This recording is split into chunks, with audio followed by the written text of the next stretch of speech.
Asanteni sana. Thank you very much. Let me take this opportunity on behalf of my wife, Pastor Dorcas, and I, and our small delegation, say how delighted we are since our arrival to this great city of Kansas and this region for the very warm welcome all the way from the airport, all the way to the residence where we are staying. We had some dinner last night. This morning we went to President Truman's library and memorial, and it's been awesome. Even as we arrived for this town hall engagement, we want to thank you for the warm welcome. I must tell you from the bottom of my heart that we feel very loved and appreciated. In fact, we are feeling spoiled. You know, sisi tumezoea kukibiswa nyumbani na kasongo na tiagas. So when we have wonderful people around us, full of smiles, loving us, appreciating us, we are feeling on top of the world. I wish I had more time here. Unfortunately, I have to leave early in the morning. But I'll be back. I'll be back. Yeah? I've really loved this city and the people. You are wonderful people. You are very welcoming. I deserve to spend more time with you because it's a rare opportunity. Secondly, let me thank you, our great people from Kenya, for being united, for staying together and loving one another. That is the Kenyan spirit, and that is my wish. And I'm very happy since I came to the US more than a month now. Wherever I have gone, I've found Kenyan people. They love one another and they stay together. I am very encouraged, and that is the message I'm sending back home, telling our people what I have found in the United States, that our people are one, our people love one another. And I want to encourage you to continue loving one another, staying together, be your brother's keeper. Let us hold each other's hand and let us live in peace, harmony, and love, because that is the right thing to do. Why is Rick G in America? Rick G has come to the United States to listen to the ground, because I believe no leader can succeed unless you align with your people. And the only way to align with your people is to listen to them. That is where Kasongo has lost it. He forgot he was elected by people. He doesn't listen to them anymore. And even when there is issues, he doesn't care. He doesn't give a damn. I belong to the school of thought that continuous engagement is a hallmark of good leadership. So I came to the States to listen to the ground.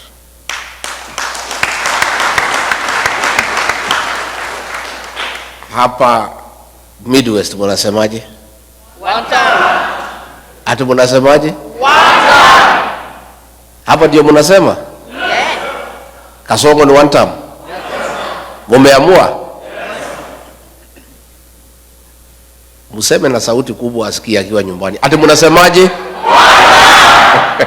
Thank you very much.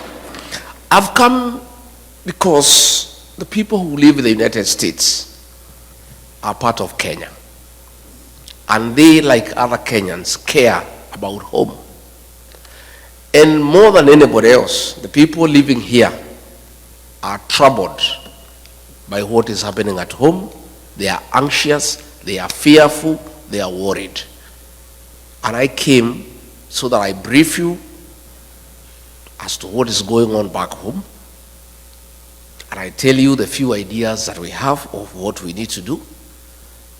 And I plead with you to walk with us in that journey, to liberate our country, to restore our dignity, to restore our country, and to make sure that we have a beautiful country that we call home. Because at the end of it all, east or west, I have no doubt in my mind that all of you in this hall and all of the Kenyan people across the United States and elsewhere have a plan one day to go back home. Is that true? And you want to go to a home that preferably better than where you are. So it is your concern, it is your prayer that home works, systems work, there is a peaceful environment to do business, there is security, there is healthcare, there is education, so that when your days come and you need to come back home, you can leave your children here continuing with your investments and retire back home to a very peaceful retirement, and that is what all of you would wish. I am aware sufficiently that you know what is going on at home, because you people do a lot of work back home by supporting families, and therefore on a daily basis you are in conversation with the people back home, and you, like all of us, are concerned about what is going on at home. And before I go into serious things, on a light note, cousin Omari, ako wapi Omari? Ameenda? Where is Omari, the guy who is married in Lemuru? Omari? Omani. Where is he, the guy who is married in Lemuru? So when you see him, you tell him, traditionally, and I think that's why he has left. I think somebody from Mulima must have sold me. Because I wanted to tell him, traditionally, all the girls are my daughters. And payment of dowry is a life thing. So anytime you meet your father-in-law, you must. So I had hoped to kutana naye nyuma ya hema anipatie kitu in dollars because of having my daughter from Lemuru. Let me say this with a light touch. Let me say this. Back home, it's tough. There are tears. There is anguish. There is fear.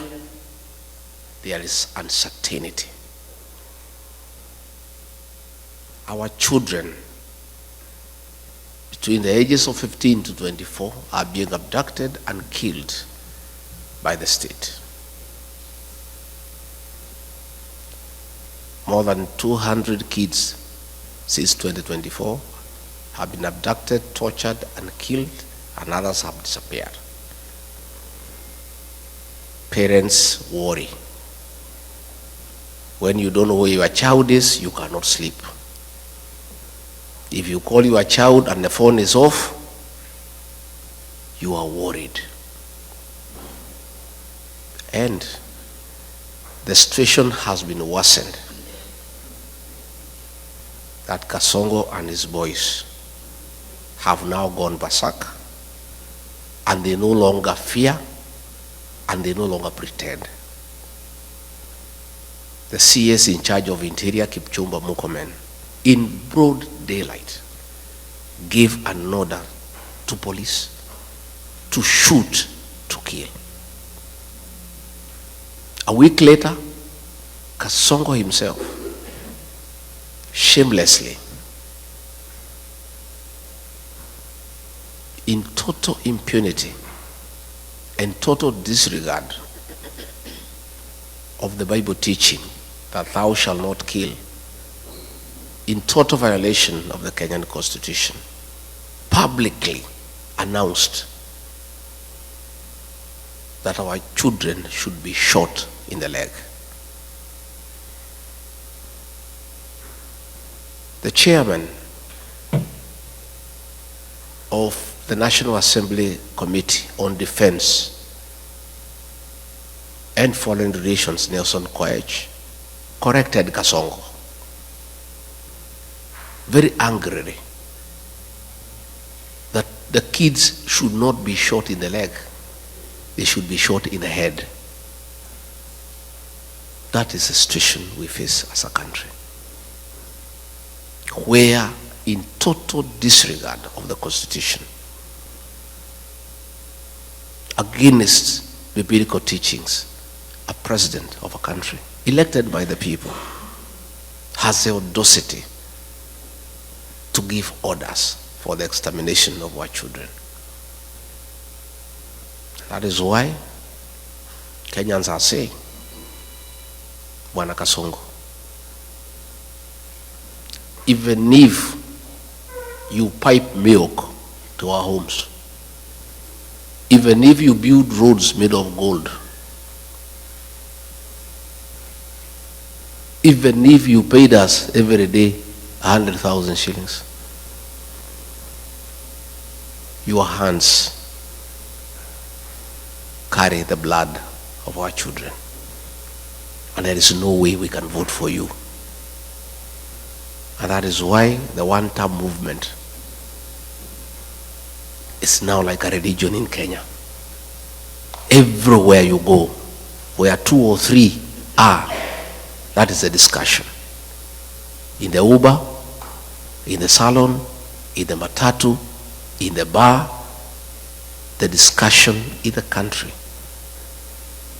is that this man must go because his hands bear the blood of our children. I want to say that this situation cannot be allowed. And since he is not pretending anymore about the killing of the children, he has announced it himself. The people of Kenya have no choice but to make sure they send him home and remove him from office through an election. And that is what is going on. Besides that, the economy is on a nosedive. Pending bills, people who worked with the government for many years, he has refused to pay them. They are owed more than 900 billion Kenya shillings. If you look at the Nation newspaper every morning, there are about 10 to 12 pages of auctions of properties being sold belonging to businessmen who did work for government and they have not been paid for the last 3 years. The only consolation is that nobody is buying the property because nobody has the money to buy it. So they keep on re-advertising every week because there is nobody who has money to buy the properties.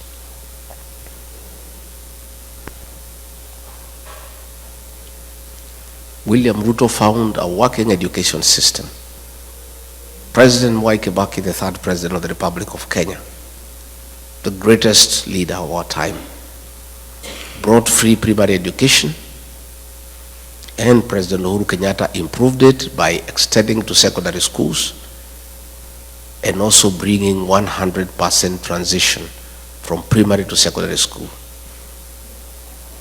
He found a working university financing model and a help, a working system most of you went through, including I, that he put it aside and brought something that is not working. As we speak, many university students are at home.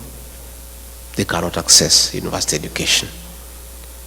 Most principals of secondary schools and head teachers of primary schools are living in fear and in hiding because of being auctioned. The schools are being auctioned because they have not paid suppliers, because money meant for capitation has not been provided by government. So the education system is facing near collapse.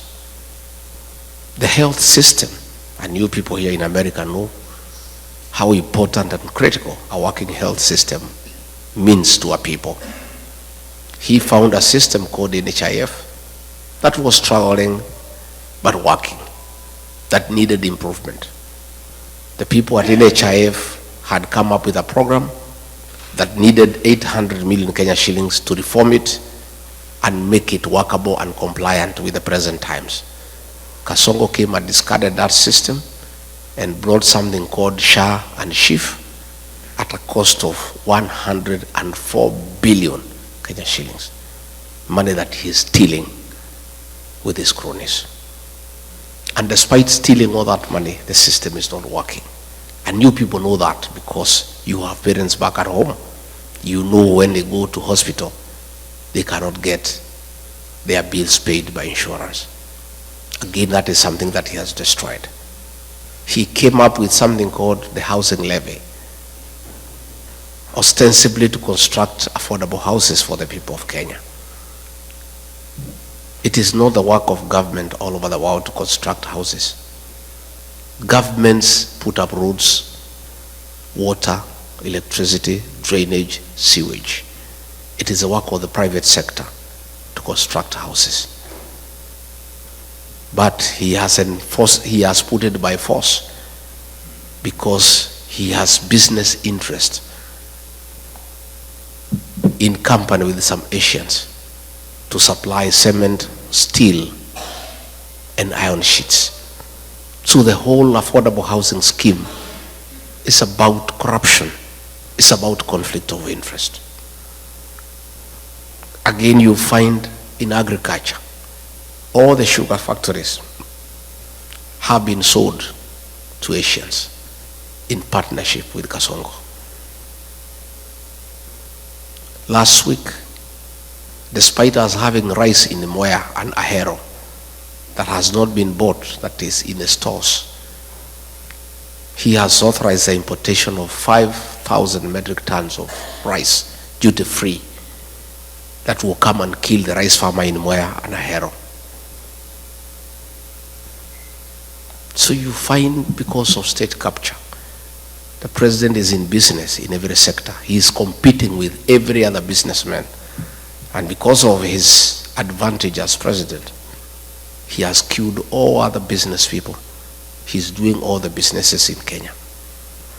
I remember when we came into office, there is something called e-Citizen.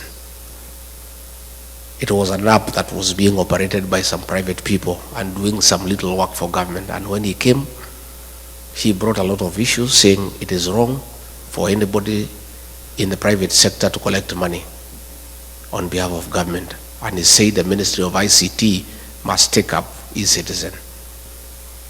Little did I know he wanted the owners of e-Citizen to come into the open. So when they came, he negotiated with them, took 80% of the business and said they should continue, and ordered all government services to be onboarded through e-Citizen. Out of every 5 shillings that is paid through e-Citizen, he pockets 3. That is not enough. The Auditor General has reported more than 10 billion shillings collected through e-Citizen cannot be traced. So what is happening in Kenya is that we don't have a government. What we have is a criminal enterprise, theft of public funds, where the president has taken over all the businesses in the country. He's a chief procurement officer, he's a chief accountant, he is a supplier, he is everything. And nobody can ask a question. And that now brings me to explain to you why we fell out. I believed this man because he came with a Bible, and I'm a Christian. I'm the husband of a pastor. So when you come with a Bible and say you are saved, I believed this man. And all the things he told me and told the people of Kenya, we believed. I did not even have an MOU with him. We never wrote any agreement. I believed everything he told me. But when we arrived in government, it's a one-man show. He makes all the decisions. And all these decisions are selfish. It's about him. He's a businessman. He doesn't care for the country. And I started telling him this is wrong. Within a very short time, he captured Parliament. Parliament cannot ask a question. He captured the Senate. They cannot ask a question. He compromised all institutions of oversight. Nobody can ask a question.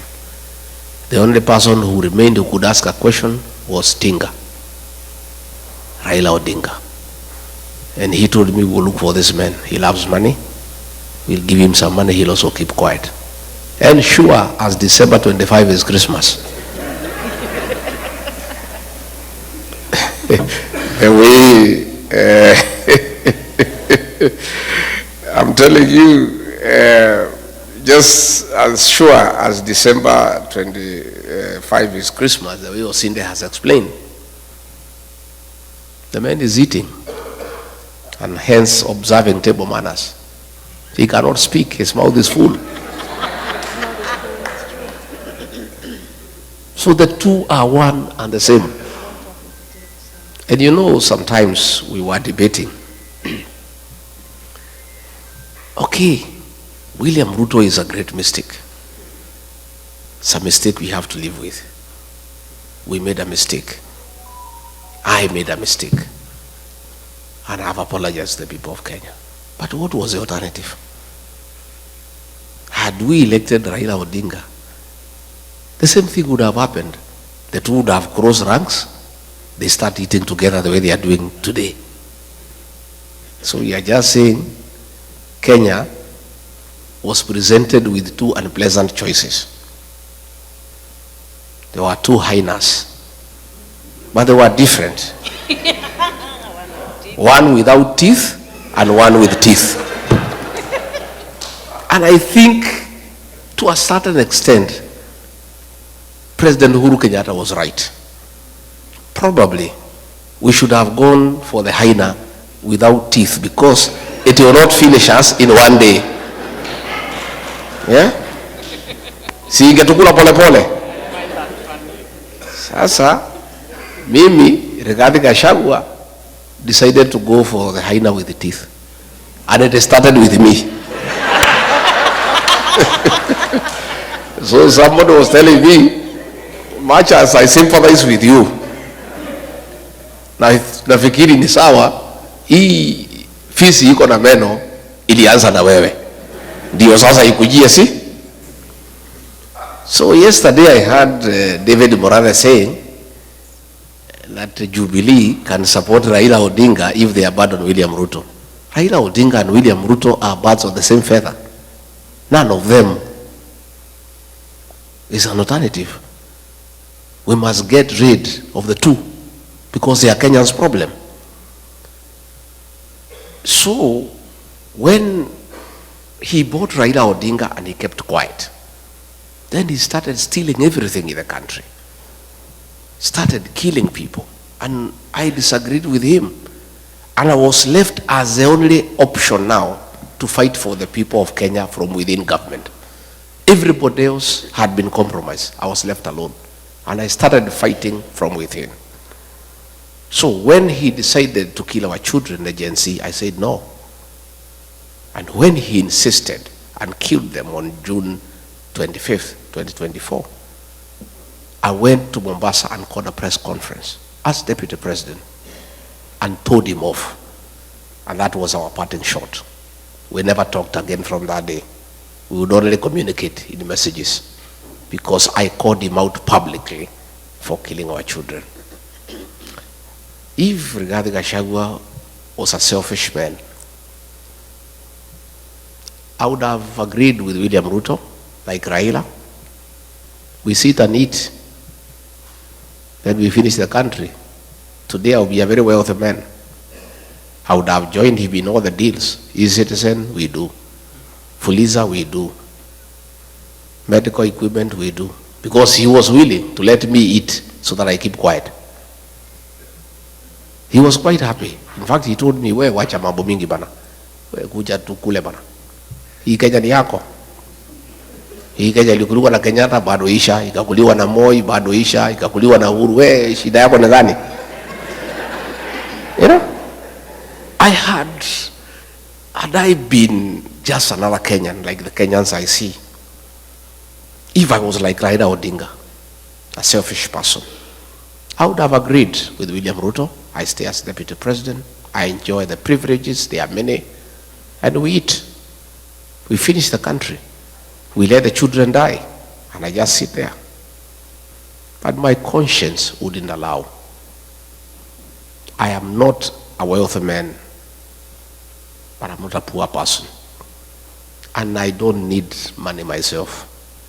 My children are big, they are working. Power Vizier is a pastor. Nywele yake hata haihitaji 3,000. So, what reason would I had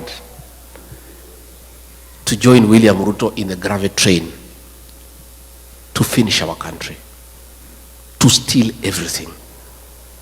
I said no, and I paid for it, and I'm happy that I became the sacrificial lamb for the people of Kenya.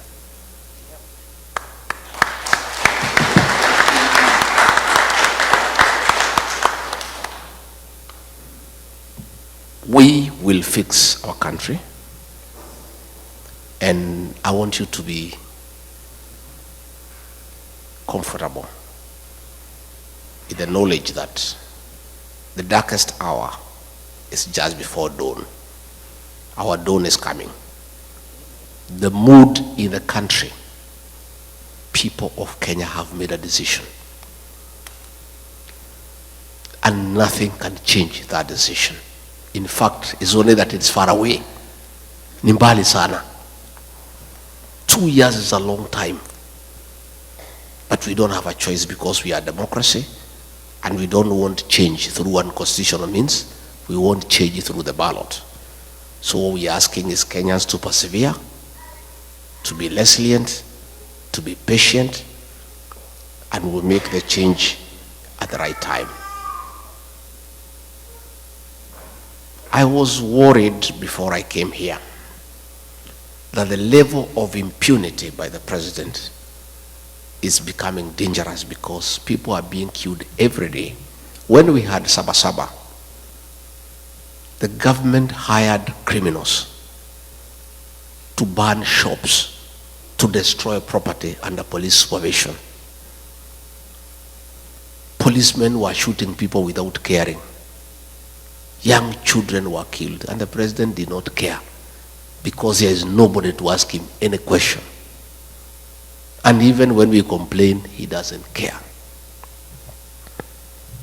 I am very encouraged that through your efforts,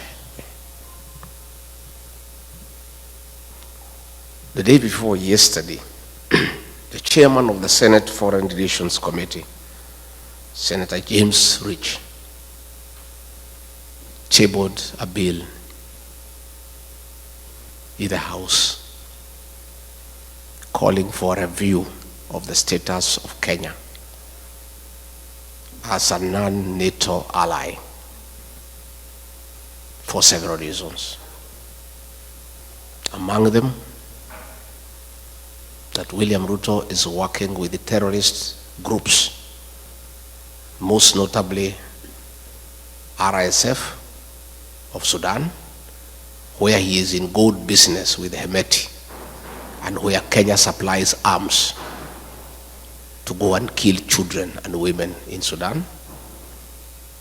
The Americans have complained that he has also been doing business with Al-Shabaab.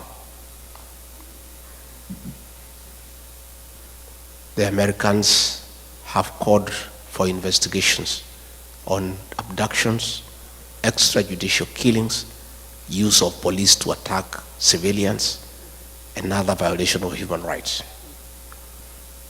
And within 90 days, an investigation will begin, and a report to be made within 180 days. And there is real panic in Nairobi. I saw William Ruto today fumbling with words, trying to explain himself. but trying to digress from the real issues. He was saying that the Americans have a problem with him because he is having a relationship with China. And he is having a relationship with China because it's good for the country. But he's running away from the real issues. And because he follows me wherever I am, it is good for me to tell him why the Americans have a problem. Not just the Americans, the people of Kenya. The Americans have just heard the cry of the Kenyan people, and they are raising issues. William Ruto, aka Kasongo, please, the Americans want to have an investigation to unearth your business dealings with Hemeti of RSF in Sudan, where you are doing gold business and in reciprocity supplying arms to the terrorist group to kill women and children in Sudan. You cannot run away with it because we have the evidence. I was your deputy when those meetings took place. I have all the details. And we are giving those details to the Americans. And we are right here in America.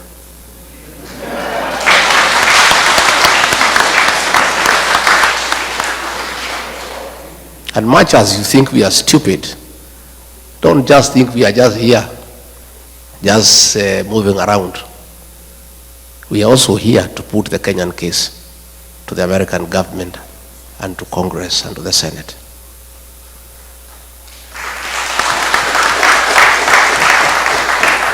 William Ruto, you need to know, the Americans want to know why you are working with Al-Shabaab.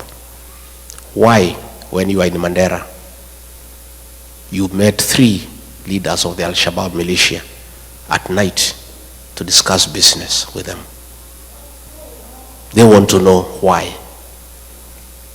They also want to know why you have removed the requirement for vetting of non-Kenyans before they are given IDs. The Americans are concerned that suspected terrorists will be registered as Kenyans and they will find their way to America and the rest of the world and create terror in the world. Your decision to suspend vetting of foreigners before they are given registration in Kenya is a threat to world security. And not just the Americans are concerned, Kenyans are concerned too. And this you must answer. You cannot endanger the security of the world because of your business interest. It is true you are doing business with Al-Shabaab, but you cannot endanger world security. The Americans also want to know why, against the Kenya Constitution, you have become the worst violator of human rights in Kenya. Why are you abducting young children? Why are you killing young children? Why did you abduct American, Turkey nationals of American origin who were abducted and disappeared? These are things that are in the radar of the American security system. You can play around with people in Kenya, but you cannot play with the American government. They have you on the radar.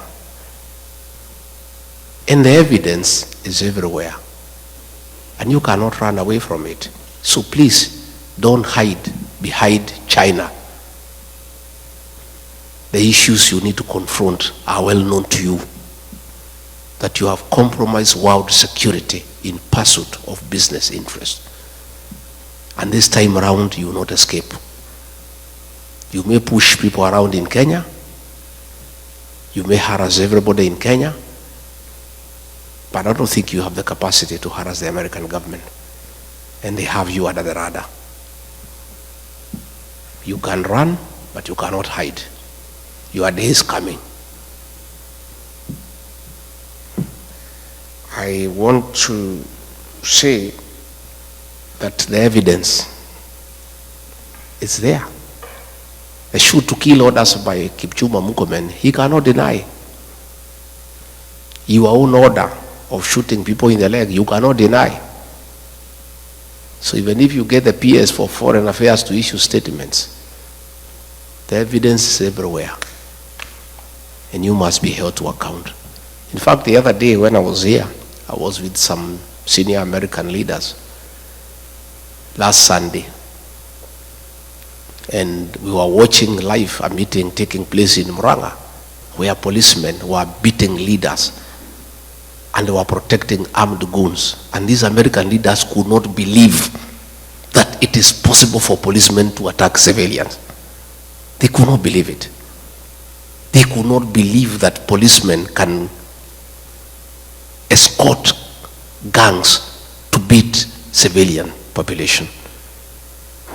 William Ruto, that evidence is here in America.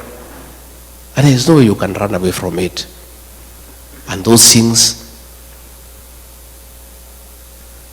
will come to light. On that matter, let me appeal to all of you. In your respective states, you have senators, you have elected, you have congressmen, you have elected. Please tell them about Kenya. Tell them to support this bill when it comes to the floor of the House. Give them details of what is happening in Kenya so that they are well informed, so that they can support the bill, so that a review is done.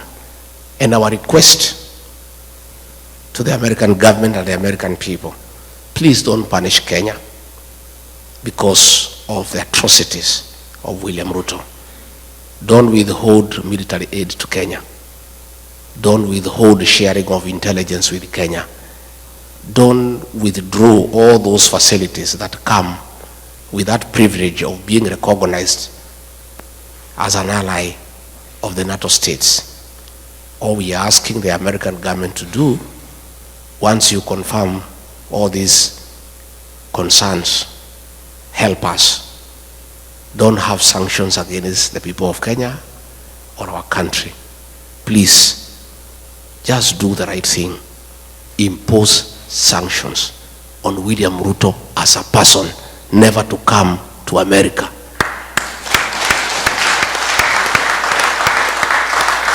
And I think if he does that, that is our problem. Kenya should not suffer because of one person. Let's deal with the person.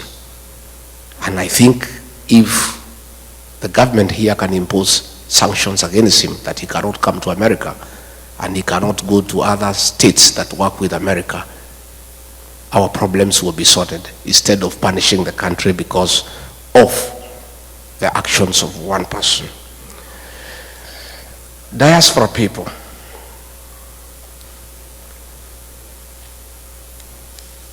you people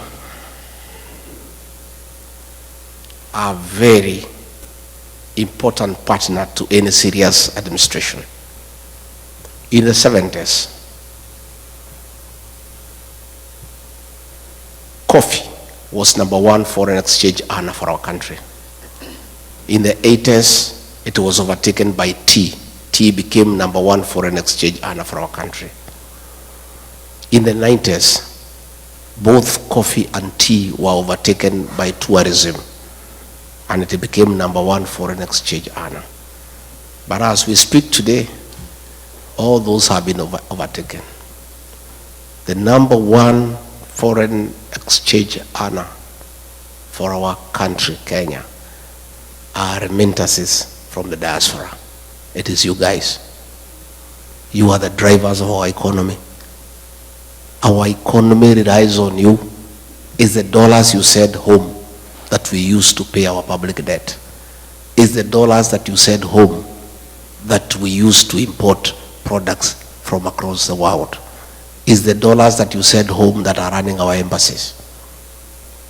Hence, you are a very important stakeholder in the economic development of our country. For those of us who rear dairy animals, the dairy cow, for it to give you milk, you must look after it. And if you don't, it will refuse to give you the milk. You must give it hay, you must give it dairy meal, you must give it Lucerne. Nowadays, at home, we are supplying mattresses for cows to sleep on so that they don't feel cold at night. And some farmers are going to an extra mile to make sure the cows are happy and they produce milk, of playing country music of Ken Rogers and Don Williams to the cows so that they can produce milk. The Diaspora Brigade is our dairy cow for the Kenyan economy.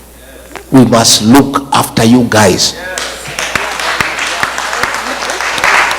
And there is no way you guys are going to send your own money home for Kasongo to steal it. You will not agree. So we must correct the situation. You guys want nothing to do with corruption. I have talked to many of you since I came, and all of you have allergy to corruption. Isn't it? In fact, everybody I've had a chance to speak, they are telling me when they come to the airport how they are treated. When they go to Nyayo House, the way they are treated. And you guys cannot stomach it. We must deal with corruption in Kenya. Decisive. And they say the fish rots from the head. The problem we have in Kenya is the president is a leader of corruption in the country. State House is a crime scene. There are Asians there with briefcases every day, and he spends all the time with them. Sometimes he would keep me there as deputy president for 5 hours as he is talking to Asians, discussing deals. For us to deal with corruption in Kenya, we must start from the top, and then we come down. You guys must bring your money back home.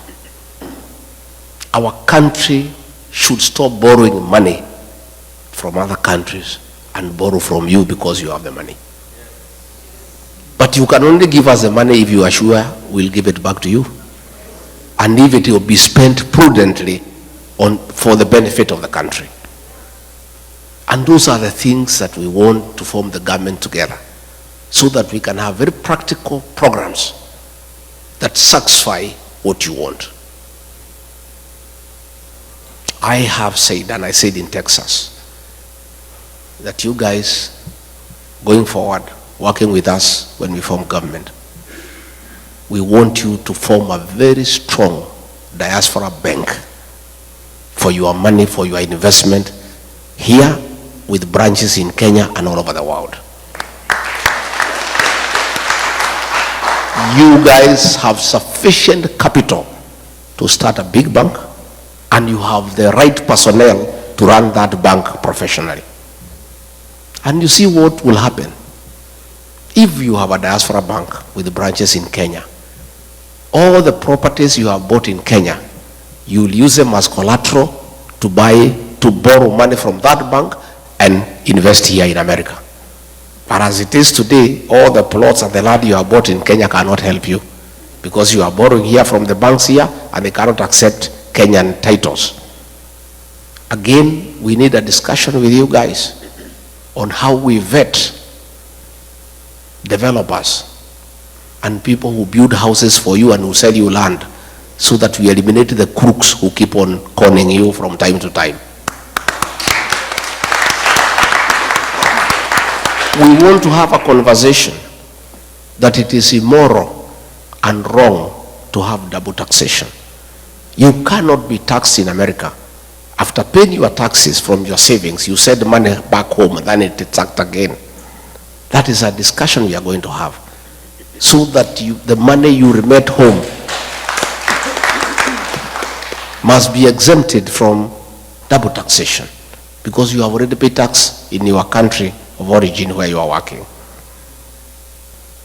We need to discuss how do we encourage you to save at home.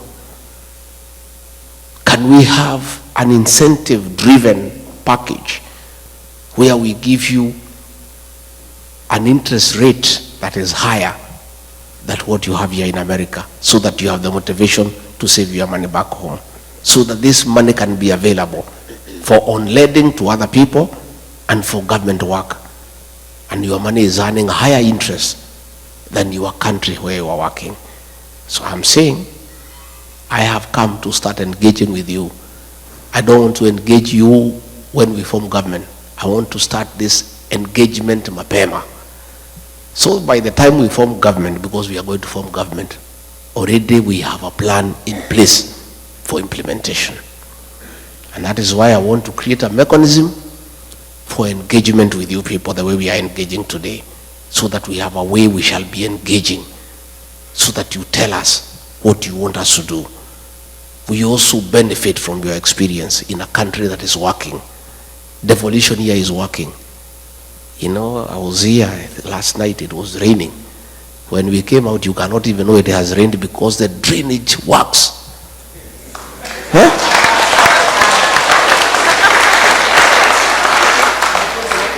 Kwetu ikinyesha hata hutaki kwenda nyumbani, because you are sure you need a mkokoteni to take you to your car. You know, we were here and it rained very heavily. By the time we went outside, you cannot even know there was rain. We need to learn from the best. And that brings me to the question of the involvement of diaspora in running government. It is my intention that we work together so that you are part of us and you become part of the decision-making process, so that we benefit from your experience in a country where things are working. To start with, the embassies across the world, it is my conviction that we'll get the best service, consular services, if you have people who have worked here in America for 30, 35 years running our embassies. Yes. Yeah? We would get the best investment opportunities if you have people who know what the Americans want in the embassy, because you know their strength, their weaknesses, their preferences, and where we can do business together. I mean, an ambassador serves for 4 years. So when you appoint a politician from Nairobi to come to Washington, he takes 1 year for us to know his way around here. Exactly. True? True. First 1 year. Where do I take my children to school, hospital, nini, 1 year imeenda. Second year, start making friends with the Americans here. Imeisha. Mwaka ya 3, kujua Wakenya wanakaa wapi. Before he can even now start working, he is on his final year. Isn't it? But if you have somebody who has stayed here for 30 years, already who was home, we simply walk to the office and start working without wasting any time. Ataletwa tu Nairobi, there is a course there, kufundishwa kukula na uma nini, already you know. Yeah? So even that course you'll be exempted. Senor, you know, they come there, how to hold a wine glass, nini, what table manners, nini. So you guys, those things you already know. Yeah? So nafikiri, you only come for that course for 2 weeks to understand your reporting mechanism. How will you be working with the PS? How will you be working with the president? Those are the little things mtafundishwa wiki mbili tatu. But all the other things here, you know. Isn't it? So it's my intention. And that is a promise I'll keep. Because it costs me nothing other than good manners to keep that promise. You guys are already here. You have the papers. Mumesoma. You know the place. You know your way around.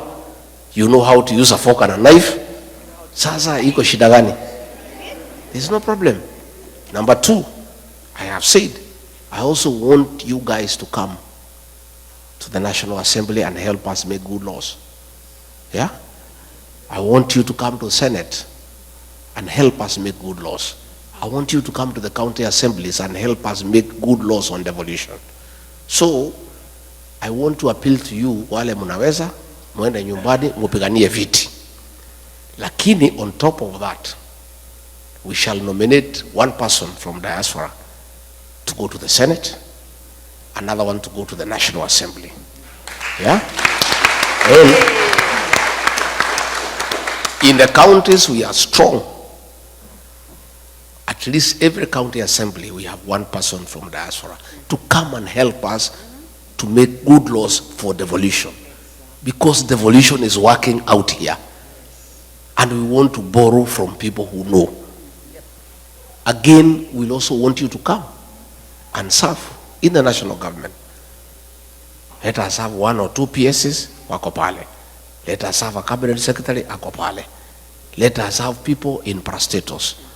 You guys have the necessary expertise and experience. And I think for any leader who wants to make a difference, it is foolish not to utilize the available capacity for the country. And you guys have all the necessary capacity to assist the president to run a country successfully.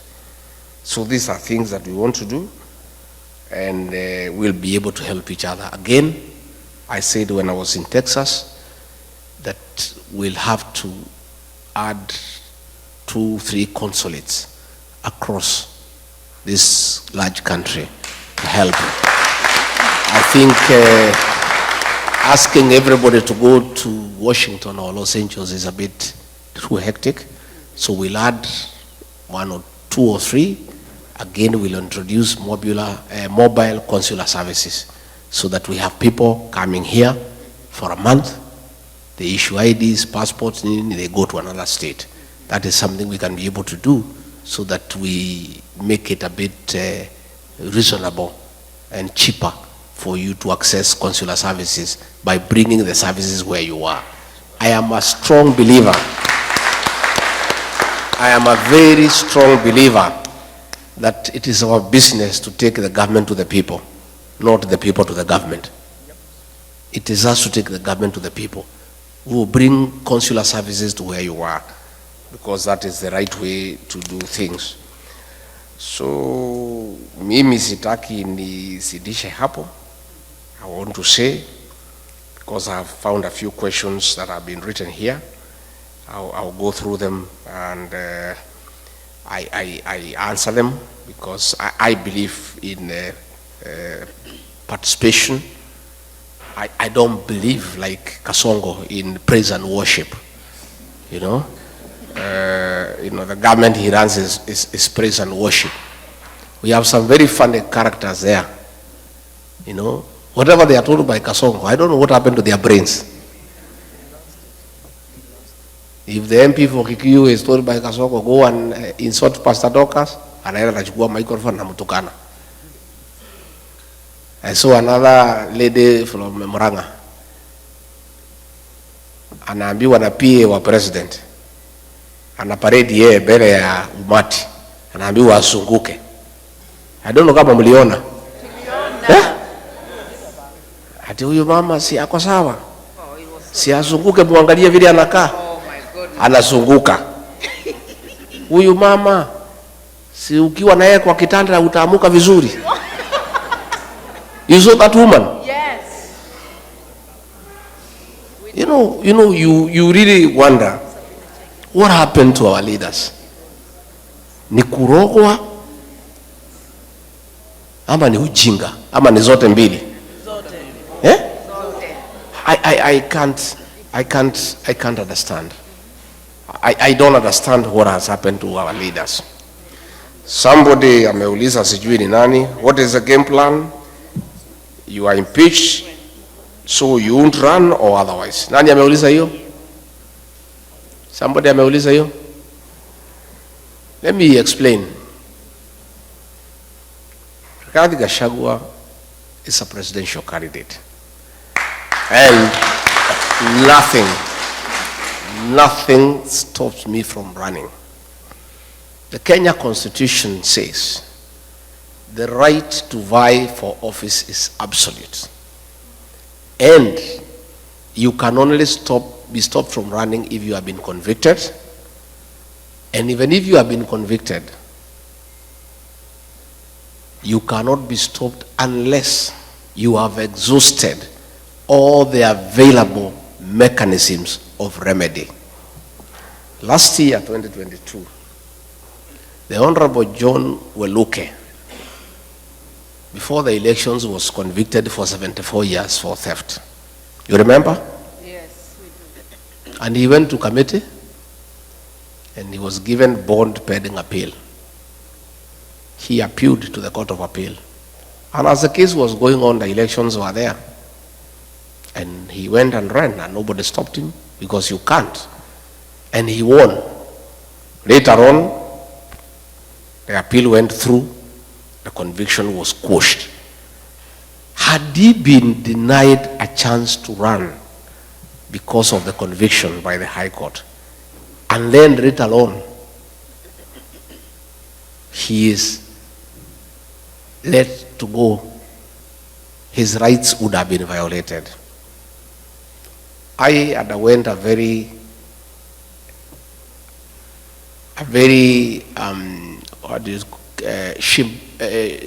shambolic exercise at the National Assembly and Senate. Everybody knows there was nothing. People were paid. MPs were paid 500,000, senators were paid 10 million, haraka, Ruto paid them. And we went to court under Article 50. And Article 50 says, no man shall be condemned unheard, and the right to fair hearing is absolute. I did not get a chance to defend myself in the Senate. I was in hospital. I did not present my evidence. So this is a matter that will be dealt with by the courts, and in the fullness of the time we shall be vindicated. In the meantime, the matter is in the High Court. It has not even started. If it is go to the High Court, depending on the way it goes, if I win, the state can go to the Court of Appeal, the matter proceeds there. If I win again, they can go to Supreme Court. Or vice versa. Until those mechanisms are exhausted, the Constitution of Kenya guarantees me the right to vie for office, and there is no law that can stop me from vying. Yeah? So, in fact, I'm supposed to fight for the impeachment to be quashed, and then I go back to office. But I'm not interested. I cannot serve under Kasongo, because he's a pathological liar, and I'm a truthful person. Me and him working together is like trying to mix water and oil. I'm not interested in going back to the office. I just want my rights to be granted and to be proven innocent, because there's nothing I've done that is wrong. And I just proceed with my life. I have no intention of going back to office. Even if the courts told me to go, I will not go. I'm not interested. So I want to assure you, nothing stops me from vying. And the people of Kenya know that. That's why you see I enjoy a lot of popularity, and I continue to seek for office. And God being faithful, will get there.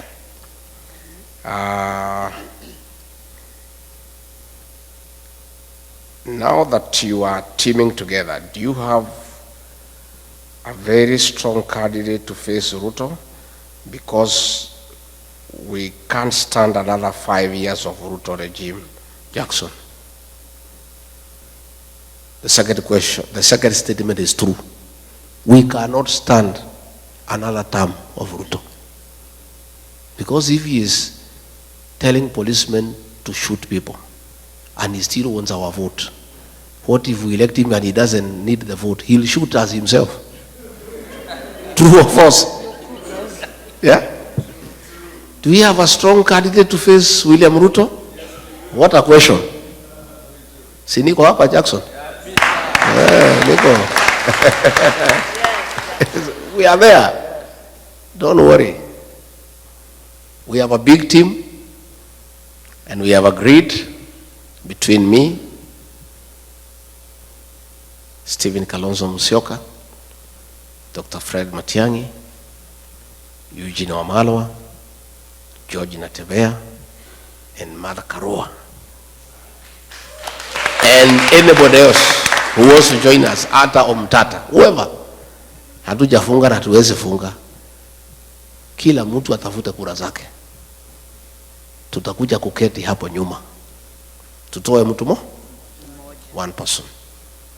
And me, I have committed publicly, and I want to repeat, that if that formula does not favor me, it favors Kalonzo, or Matiang'i, or Eugene, or Mother, or Natebea, or whoever, I, regarding Gachagua, and my supporters will support that person unconditionally.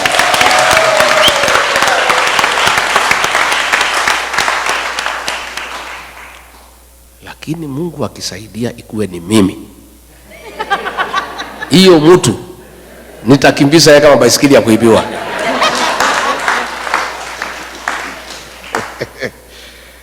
So, plan for the upcoming generation and Gen Zs in matters concerning unemployment is true. We've got a plan. William Ruto says we have no plan. We have a plan. It's only we don't want to bother with him. Because why does he want to know our plan? Our plan first is to remove him. You know? And you guys will play a role. The way to create employment for our country is to create manufacturing as a pillar of economic intervention so that we can create jobs and widen the tax bracket. And one of the ways to do that is to give incentives to direct foreign investors and even you guys. We can say, for example, anybody who starts a factory in Kenya, or a cottage industry for that matter, we can give you 5-year grace period not to pay any tax, so that we give you an incentive to come and start a factory home and create employment. And then we can collect money in the pay as you earn from the employers. So we have got a good plan that we must encourage people to come and start factories, to start cottage industries. Again, we want to do a lot of expansion in agribusiness in northeastern Kenya, in northern Kenya, by having water for irrigation, so that those farms become arable and they'll create a lot of employment. Again, we have a team of people now who are working on our manifesto, and in the fullness of time, we will be able to see what is that we have to offer. Banking for diaspora, I've already said. Health, food where using GMO, yeah. That thing was brought by William Ruto, and it's something that we are opposed to at home. We have our farms that we can do organic farming. We don't need GMO in Kenya. It's unnecessary, you know. And these are things that were done hurriedly without proper research, without looking what are the health implication and what is it for our country. Because we can produce enough food for our own consumption and surplus for export. We don't need to import GMO from America or from anywhere else. We'll do our own organic farming in Kenya. If elected, how do you deal with corruption? Paul Bogwa, I have said, we have to start from the top. And I think I have demonstrated to the people of Kenya that I'm not corrupt, and I cannot bed to corruption because I had the opportunity to do so. I was already on the eating table with William Ruto. He invited me, we eat together. I declined, and I lost a job for refusing to eat. So I don't think I can change. When I become president, I go back to the same table to start eating what I rejected. I think we want to live like America here. Live on your sweat. Just work hard. earn an honest pay and live well and honorably and fulfilling life. There is somebody here who wrote, I don't understand what he meant. Dicho, you said, if yes, how often do you check on each other? If no, since when did he become your enemy? John Dicho. What do you mean by that? Occasionally, refer to President Ruto as your friend. Refer to? As your friend. Is this still your friend? Who? You know what happens? You know what happens? Ruto, by the way, is not my enemy. He's the enemy of the Kenyan people. Yeah? What normally happens when you are talking at our level, you are just decent. You refer somebody as my friend, as my brother, but not necessarily because he's your friend. It's just etiquette. Yeah? It's just etiquette. I have no enemy. I have no issue. I am not vengeful, but I'm responsible. William Ruto is not my enemy. He's the enemy of the Kenyan people. And the Kenyan people will have to deal with him in a decent manner through the ballot. Yeah? So there is nothing personal. There are no hard feelings. It's simply about our country that we cannot allow it to go to the dogs. And we need to get rid of him.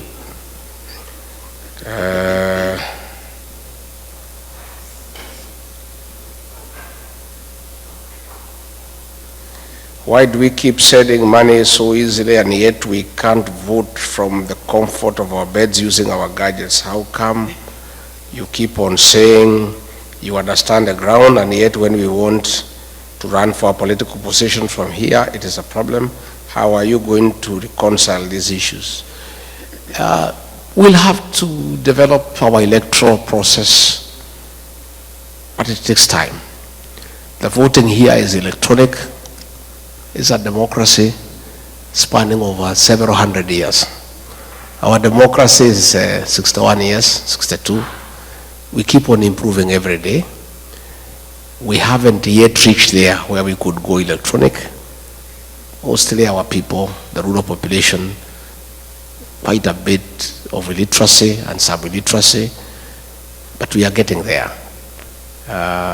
With the time, I'm sure, in years to come, we'll go fully electronic so that you can, as you say, vote from your bed. Yeah, but tutaenda pole pole so that we get there. Again, we are going to lobby IBC to increase the voting polling stations here in the states, because as you have said, it's very expensive to go to Los Angeles, to go to Washington, to go to New York. IBC is independent. I cannot give a commitment in totality, but all I can promise is that we are going to lobby them to increase the stations. We have a very vibrant constitution, and when you were in office, some goons went to the Kenyatta's farm, but unfortunately nobody was apprehended and taken to court. What happened? Mine aware is true. Kenyatta's farm was attacked, and some people were even trying to blame me. And I just kept quiet because Uhuru Kenyatta knows he was president of the Republic of Kenya. Issues to do with the retired president, his welfare, his security, his allowances, his travels are dealt with by nobody else other than the sitting president. There is nobody who could have attacked Kenyatta's farm without the knowledge and the concurrence of the sitting president. Regarding Gachagua has never been president. Yeah? And it was something that was being done so that they can make us, the leaders from the mountain, fight each other. Yeah? His security was withdrawn, that of his mother, and they were trying to say, no, he's a deputy president who ordered the withdrawal of the security of President Kenyatta. How? There's nobody. Even today here in the US, matters to do with the former presidents will be dealt by the president himself. Even the Retirement Benefits Act for retired presidents is administered by the Controller of State House. Yeah. So what happens if Kasongo ever comes here? You direct that question to him. He'll be able to give you an answer.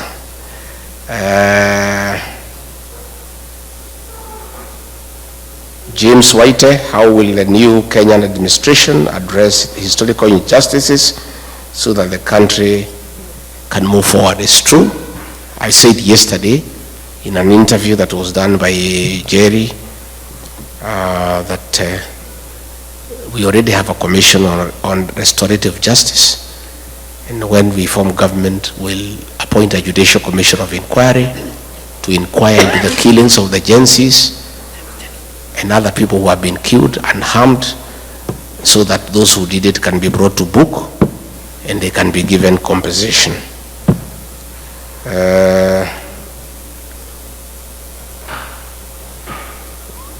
Peter Mungai, which formula will you use to select your flag bearer, considering the flag bearer must be acceptable? Hiyo sasa ndio kadi yetu. Tukitoa hiyo si tumeisha. So hiyo hatuwezi sema saa hii. But there will be a good formula, and I can tell you we'll come up with a good candidate. And we are not in a hurry. For now, our candidate is Ruto must go, and our plan is one term. Because if we announce our candidate now, Kasongo atatusumbua sana. Hata mwekea vikwazo na kumsumbua na kumtatiza. So wacha tukae namna hiyo. Our candidate for today is Ruto must go, and our plan is one term. Wacha angangane na Ruto must go, na angangane na one term for now. Yeah? And that's why he keeps on saying, where is your plan? So that he can start attacking it. Yeah? Hey, mimi napingana na nani? Unapingana na Ruto must go.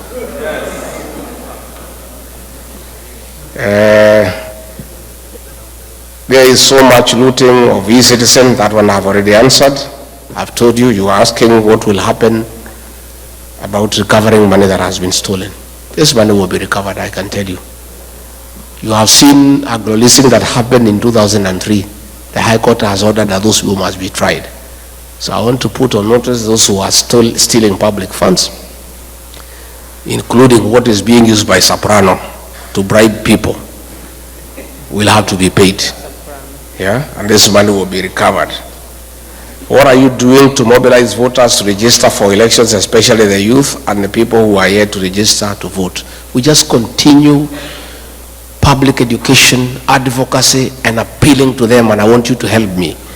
Call home, find out whether your young brothers and sisters have registered, and urge them.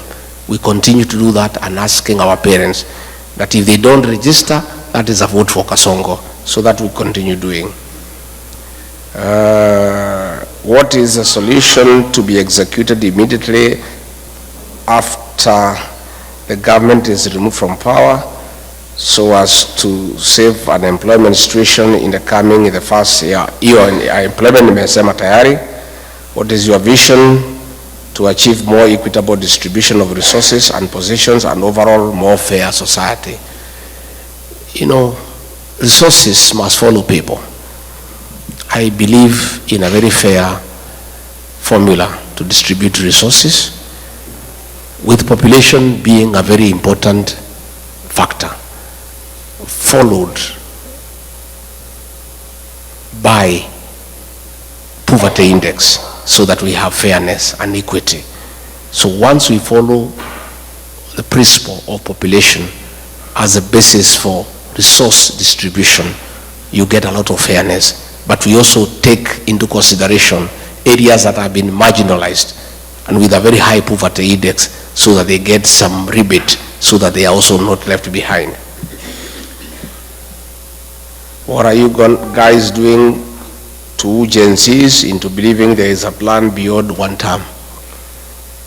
Francis Chege, we continue to engage the agencies. This morning I talked to about 100 agencies on phone, and the agencies are aligned.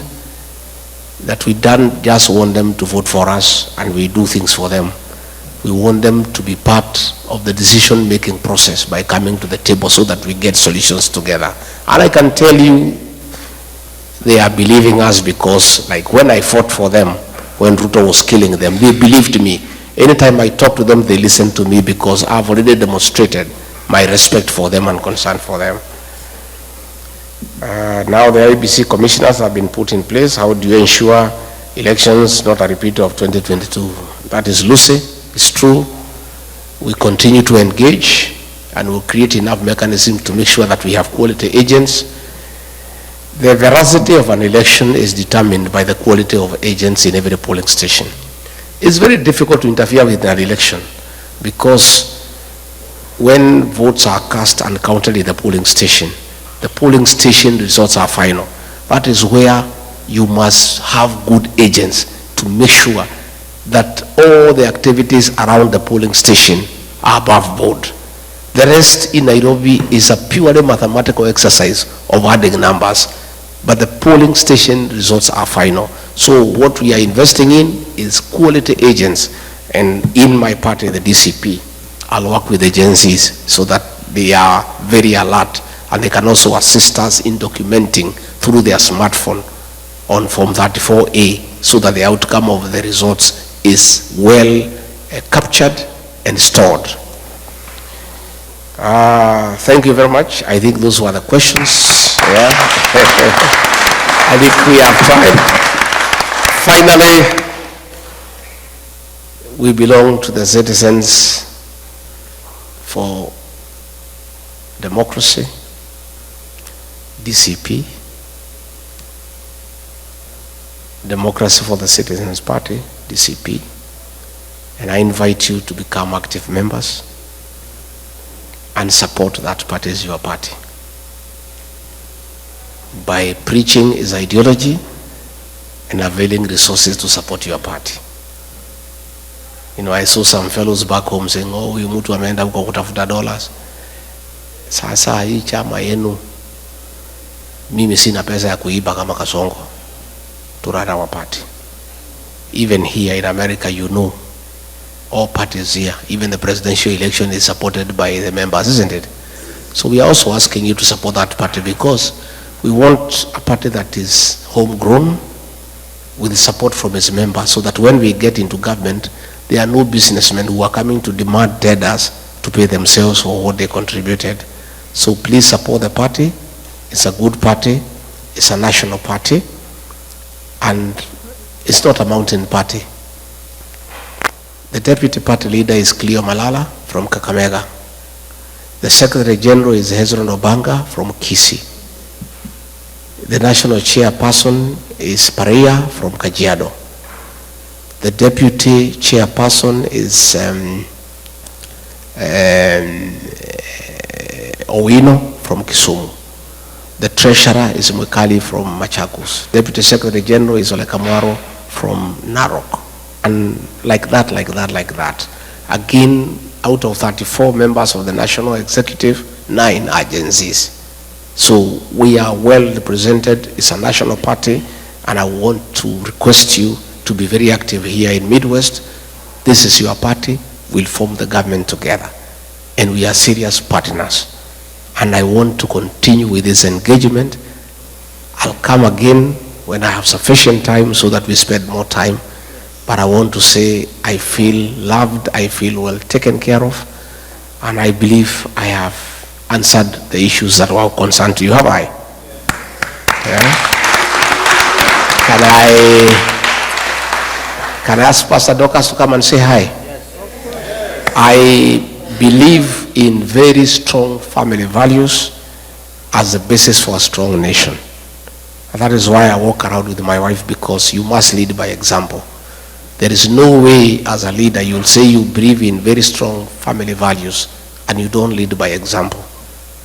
And many people who are uncomfortable of the support I'm getting back home from families, because families are supporting me because they are saying Ricky G has shown us he believes in strong family values. That is why they like pastor not to be seen with me so that I lose that advantage that I'm having from families. They are wasting their time. Yeah? So I'll continue, and I also want to ask you to have strong families as a basis of having a strong nation. Pastor Dorcas.